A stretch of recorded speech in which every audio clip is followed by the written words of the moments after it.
ነገር ብታረጋት ማይፈታ ነገር እንደዚህ ብታስበው አንዴ ልቧ አሳልፎ ሰጥቷት ነበረ ታውቃለህ እሷን ለማገዝ ብሎ ከስደትም ከአረብ ሀገርም ስለመጣች እሷ ራሷ አለቅም አውቃ ከስሩ አትነጠለም እንደዚህ ዞት ከስሩ ከተነጠለች እኛ እንደምንወስደው ታውቃለህ ራሳቸው ማይቆጣጠሩ እኮ ብዙ ናቸው ናውም እንደዛ ነው የሆነው በቃ ጎደና ላይ አልወጣም እንጂ እንደዚህ ነው የሆነው እኔ በጣም እያመመኝ ነው በጣም እየዛተችብኝ ነው በጣም ብዙ ማስፈራሪያ እያደረሰች ነው ምትልከው ቴክስት መሰለ በየሰዓቱ ነው ምትልክልኝ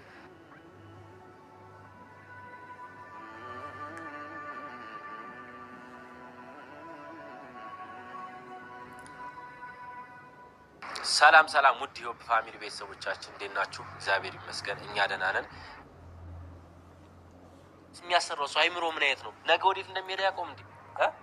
ይሄ እኮ ለምድራዊ ነገር ነው እና ውብዬ ደግሞ ነው በቃ አይደለ ተረርታ ያን ነገር ከበፊቱ ነገር ተረርታ ወንድሟም ቢሆን እንደዛ ነገሮችን በፊት ያበላሽ አሁን ያን ነገር ተረርቶ ይሄን ነገር አሁን ሊያስተካክል እየሞከረ እኔ የፈራሁት ነገር አሁን ምንድነው ወንድሟ እንዳይቀየር ገባ ይሄ አውቆ ነው ናሂ አውቆ ነው ይሄን ነገር የሚያደርገው የመናፍስት አንፃር ካልገባው ወይን ደግሞ ያን ነገር ካልተረዳ አሁን ተረድቷል እንደዛ እያለ ነው ግን ነገ ሊቀየር ይችላል በቃ ይሄን ነገር ደግሞ ውድ ቤተሰብ እሱንም ለበቃ ለማሳሰብ በቃ ከናሂ ጎን እንዲሆን ሶልም ጓደኛውም በቃ ጠርተናቸዋል አሁን ይመጣሉ በቃ እነሱን አውርተን ከናሂ ጎን ሆነን ጸበልም ወስደን በቃ ብቻ ነገሮች ወደ ነበሩበት እንዲመለሱ ነው እኛ እንደ ጀምረናል ይሄን ነገር አንተም ከሐረር ድረስ መጣህ ደና በቃ ልትመለስ ብለህ ነበር አየጨርሰ እና እንደገና አሁን እንዴት እመለሳለሁ እኮ ሌላ ጣጣ አይደል እንዴ ተከሰተው አይተሃል አይደል እንዴ ላንተም ጸጸት ነው በዚህ ሰዓት ተብኬድ ስለዚህ አንተም ቢሆን በቃ አንድ ላይ ሆነን ኪራን ነው ያሁን የፈራሁት በቃ ኪራውን እሱን ማረጋጋት ነው ያለውን ነገር ማረጋጋት ነው በቃ ያን ነገር ቃል ሊገባልኝ ነው ማወቅ ያለባቸው ድጋሚ ማንም ሰው ላይ ይሄ ነገር ሊደረግ ይችላል በማንኛውም ቦታ ላይ በማንኛውም ቦታ አለ ይሄ ሁሉ አለ ሁሉም ነገር ሁሉም ቦታ ላይ አለ ይሄ እምነት ነው የኔውን ነገር የሚሞክል አይደለም በቃ ይሄ ሰይጣናዊ መንገድ በጣም ከባድ ነው ብዙ ሰውን ያከሰረ ነው በቃ ቤቱ ብዙ ሰው ቤቱ ተዘግቶበት ቁጭ ብሏል ብዙ ነገር አስተምሯታል ገብቷል አይደል አሁን በቃ እንደዚህ ይሆናል ብላ ደግሞ አልጠበቀችም በቃ እሱ ተመልሶ ስንት ነገር በቃ ስንት ቁም ነገር አስበው ግሩፕም ተከፍቶ ቤተሰቦቻችን በዚህ በጣም አሳድጋለሁ ብሎ በየስደት ያሉ እህት ወንድሞቻችን በየአረብ ሀገር ተከራተቱ ግሩፕ ከፍቶ እርስ በርስ እንዲያድጉ ሼር እንዲደራረጉ ቻናል ከፍተው ቢያንስ ሀገራቸው መጥተው እንዲሰሩ ትልቅ አላማ ነበረው ነው ገብቷል ልክ ወደ ራሱ ሲመለስ መልካምነቱ አየ በቃ በስደት ያሉ ወንድሞችን አሳድጋለሁ ብሎ ነው የገባውና ጎዳና ላይ ወደቆ ራሱ እኮ በቃ እባካችሁ ከናሁን ጋር ቆሙ በቃ ፍቅራችሁን ግለጹለት አይዞ በርታ እያላችሁ በጸሎት ቢያንስ በእነሱ ኮሜንት ቢያንስ በኮሜንት ቢያንስ የሆነ ነገር ብሎት ያንስ ያነባል ምንም ቢሆን ይሄን ቪዲዮ ታየዋለህ በቃ ምን ቢያነብ እኮ አሁን በጤነኛም ሆኖ እኮ አይመልስም ገብቷል አይደለ በቃ ተወዘጋግቧል እኔ ራሱ በውስጥ መስመር ብዙ እህት ወንድሞቼ እንዴት ሆነ እያሉ እየጠየቁኝ ነው እኔ ራሱ በቃ ስለተጨናነቁ መመለስ ራሱ አልቻልኩም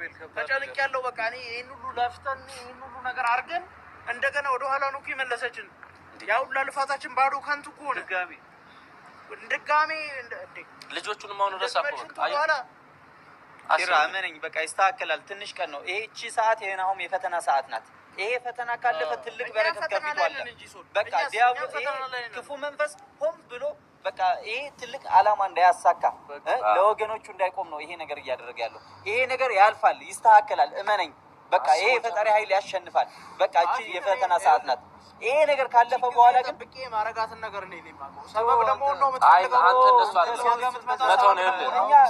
እሷም በቃ ተይዛ ነው በቃ የሰው ጠላት የለንም ጠላታችን በሰው ላይ የሚያድር ክፉ መንፈስ ነው ነገ ይሰጣታል በቃ እህት ወንድሞቻችን ከዚህ በላይ ምን ማለት አልችልም ምን ያረጋችሁ እኮ እንዴት ነው ተዋት የምትለኝ ነው እግዚአብሔር እሱ ራሱ ዋጋውን ይሰጣታል በቃ ምን እናደርጋለን ይሄው በቃ እኔ በጣም ያመመኝ ነው እኔ መሄድ አለብኝ በቃ እናንተ አውሩ በቃ ኪራ ደውላለሁ በቃ እኔ በጣም ያመመኝ ነው ቤት ሂጅ ማለት ነው እሱን የምናገኝበትን ነገር እንመካከር እንጂ መጀመሪያ ራሴ ሆኜ ልረጋጋና ከዛ በኋላ ወደሱ እንገባለን እኔ በጣም ያመመኝ ነው በጣም እየዛተችብኝ ነው በጣም ብዙ ማስፈራሪያ እያደረሰች ነው ምትልከው ቴክስት መሰለ በየሰዓቱ ነው ምትልክልኝ በቃ ተስፋላስ ኮንትሮል ስሜት አይሰማኝም እኮ ታውቃለህ ከዛው በቃ ከቻላችሁ በቃ ከፈጣሪ ቤት አትራቁ ግድ ነው በቃ የት እንሄዳለን የት መሸሽ ያለን ነው ደግሞ ቤተሰቦች አሉን በቃ በጸሎት የሚያግዙን እኛ የነሱን ጸሎት ተማምነን ነው በቃ በሁሉም በዱዓም በሁሉም እንደሚሉ አይተን መኪና ይዘን በቃ ሰው ይዘን አፍሰን ብቻውን የሚሆንበትን አጋጣሚ ፈልጌ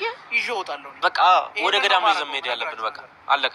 በሰንሰለት ቢሆን ሰንሰለት አዘጋጅ ግድ ነው። እስኪ ብቻውን ላገኘው እንጂ አይደለም ሰንሰለት በትከሻይልም አንጠልጥዬ ይዤ እወጣለሁ። አይቻልማ። እዛ ጋር አንደኛ የመንፈሱ ጉልበት አለ፣ አንደኛ የሱ ጉልበት አለ። አይቻልም እኮ እዛ ጋር ታውቃለህ። እኔ እንደዛ አይደለም። እንደዛ ሳይሆን በዘዴ ካላረግነው ይሄን ነገር ሌላ ነገር ነው የሚፈጠረው። እንደገና ገባ። እሷ ካለች ምንም ነገር ማድረግ አይችልም።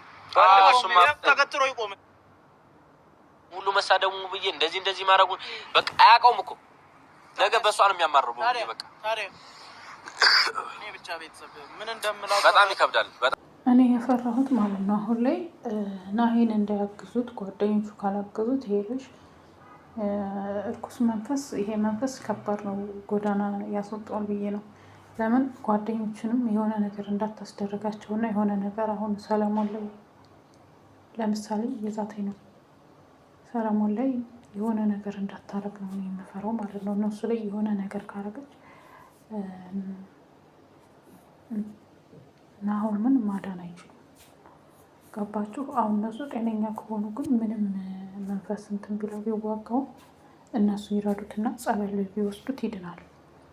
ከእግዚአብሔር የሚያመልጥ ነገር ምንም ነገር ስለሌለ ማለት ነው። ግን ፋፊ አስተሳሰቧና አላማዋ ትላንት ራሱ ልጅ በነፃነት እንዲያድግ ለልጅሽ ይሄን ነው የምታስተምሪው፣ እኔ አንቺም ጤነኛ ስላልሆንሽ ነው እንጂ በዚህ ይሄ ነገ ልጅሽ ተወልዶ ያየዋል። እናትህ እንደዚህ ስታረግ ነበረ፣ የሰው ትዳር ስታፋታ ነበር፣ በእንደዚህ አይነት ነው። ግን አንቺም ልቦና ይስጥሽ፣ ጤነኛ ሆነሽ አይመስለኝም። ሆኖም ግን እኔ አሁንም የምለው እንደዚህ እየተፈታተኗቸው ካሉ እኔ ከተሻላቸው በኋላ ወደ ክፍለ ሀገር ቢገቡ ብዬ ነው የማስበው። ምክንያቱም አሁንም ገዳም ቢወስዱት ተመልሶ እዛ ቦታ መሄዱ አይቀርም። እንደ ክፍለ ሀገር እየኖሩ እኮ ምርጥ የሆነ ደስ የሚል ህይወት ነበራቸው። በጣም ደስ የሚል ህይወት ነበራቸው እና እኔ ወደ ክፍለ ሀገር ቢመለሱ በጣም አሪፍ ነው ብዬ ነው የማስበው። እንደኔ አስተሳሰብ ይሄ የኔ አስተሳሰብ ነው። ምክንያቱም ክፍለ ሀገር እያሉ እንደዚህ አይነት ነገር ነክቷቸው አያውቁም፣ አይተውም አያውቁም። በቃ በሰላማዊ መንገድ ነበር እንትን ሲሉ የነበሩት ማለት ነው። እና ውድ ቤተሰቦች እግዚአብሔር ይድረስልን ነው የምለው። እመቤቴ ቅድስት ድንግል ማርያም ውብዬም በጣም ታሳዝናለች። ምክንያቱም አሁን በቃ ተስተካከለ፣ አሁን አሪፍ ህይወቴን እንትን እላለሁ ስትል እንደዛ አይነት ነገር በጣም ከባድ ነው። ብቻ እግዚአብሔር ለመልካም ነው። እግዚአብሔር የሚወደው ሰው ነው የሚፈትነው እና ፈጣሪ ደግሞ ይረዳዋል ብዬ ተስፋ አደርጋለሁ። ግን ይከብዳል። እንደዚህ የሚያስቡ ሰዎች ምን አይነት አስተሳሰብ እንዳላቸው አላውቅም።